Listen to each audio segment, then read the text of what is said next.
Good morning. I want to welcome new viewers to this channel. I know there's many of you. I get emails, for instance. I also see it sometimes in the comments. I get emails from people who are just starting to ask questions.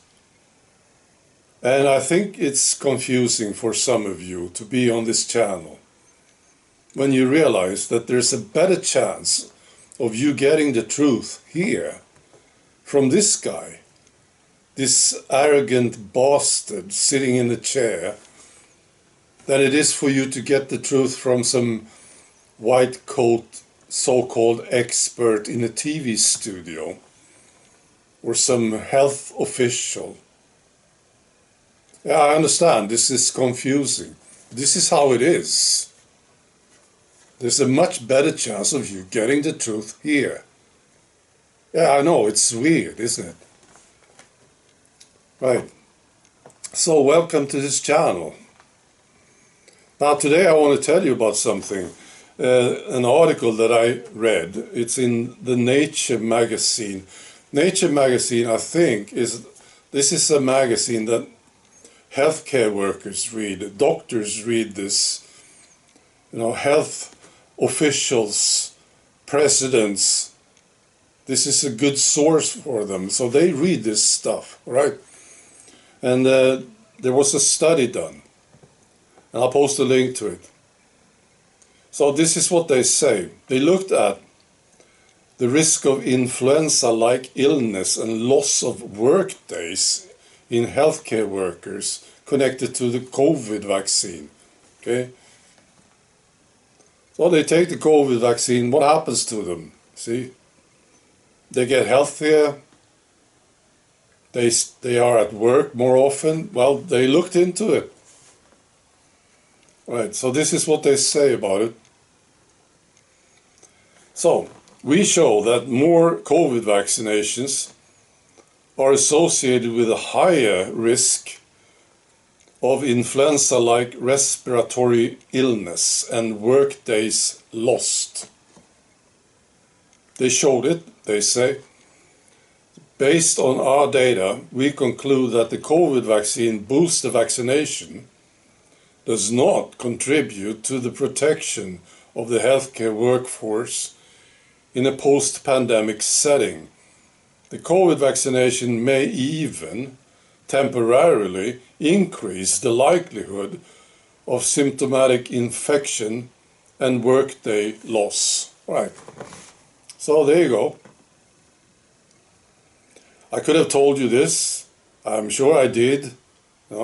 Many years ago I did. It's not going to work.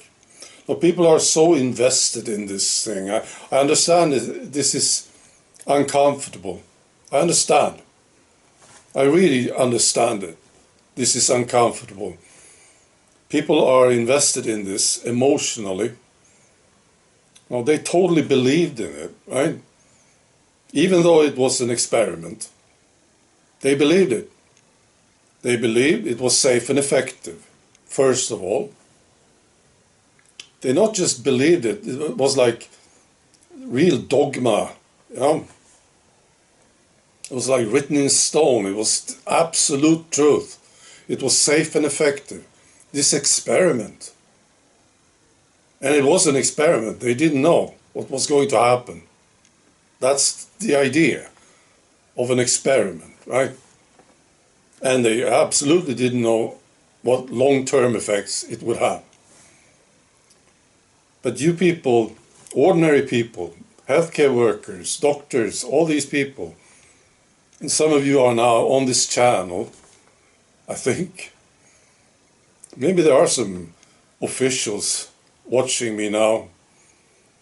They want to know the truth. What's with this guy? This arrogant bastard. See? So I understand it's uncomfortable. You really believed it, right? You believe that it was the pandemic of the unvaccinated. You really believed it, didn't you? Nobody's safe until everybody's safe, right? You believed it, didn't you? And it wasn't true. It was the exact opposite to this. And the opposite was presented here, on this channel. Right? From the start. See? And it was correct. So this is my recommendation. Keep listening. Right. I posted something yesterday, a new music piece. I'll post a link to it. My girlfriend listened to it and she said, this is the craziest stuff you ever made. And maybe it is, I don't know. Now, I really respect artists who are looking for their own voice. They are not bothered with what people might think about it. They just create something. And this is basically what I do. I really don't care. I care about how I feel about it, you see. If I like it, it's good. If others like it, well, if they do, it's fun, right? But I really don't care about it. So this music piece that I published yesterday was, well, it is about what's been going on and how you emotionally deal with a political establishment that is lying to you and are silencing you. If you question them, how do you deal with it? See, that's what it is about. And I really like it. Right? So I'll post a link. You can listen to it if you want. All right. No, you know, I love musicians who will not suck up to the audience. Right? I remember Chicago, you know, that rock group, Chicago. I loved them back in the 70s, right? Late 60s too. They were great. And then they changed. They went mainstream, Chicago. And I was devastated by this. Young man listening to this group. They really went mainstream. Right? Just an example of this. No, I don't like it. Artistic integrity. That's what I respect. That's what I like. Frank Zappa, for instance, he wouldn't compromise. He was doing the stuff that he wanted to do, right? And that's the creative process, which actually means something. That's where the fun is, where you create it. And then what happens to it is not really important. Well, this is what I think. All right. Be good.